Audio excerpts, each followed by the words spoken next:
Zaky, you've just been to Syria and you've made contact with the Free Syrian Army. What were you doing there? I wanted to go see the situation for myself. As an Australian, I wanted to know what's going on, face value.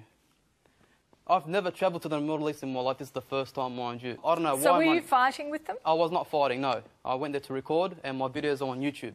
Well, your video is on YouTube and I just wonder why this photo is part of that video. Can we have a look at the photo? That's a beautiful photo. Why is, if you weren't fighting there, that's why an AK, that's correct, Jenny. That's an AK, and the Free Syrian Army armed me with that.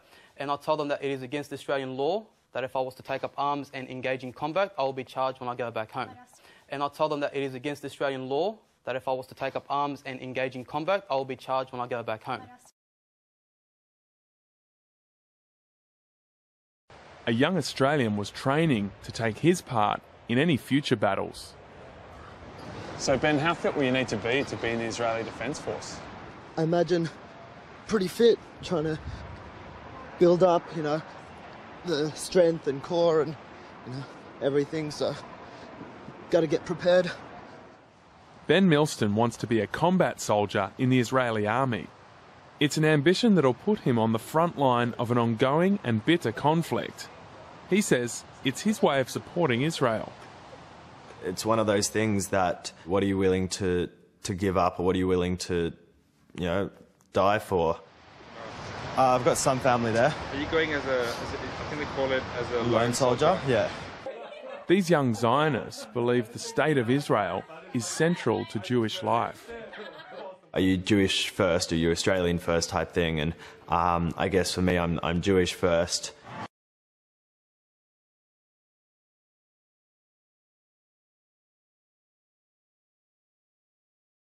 I do believe you have some figures on the caste-led versus the destruction of England.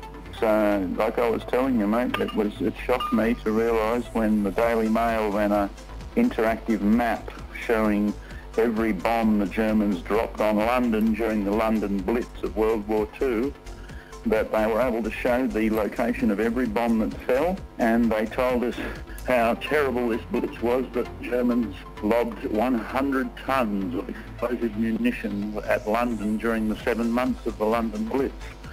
That made me think about Gaza and Operation Cast Lead, so I went to check the statistics, and it was worse than I imagined.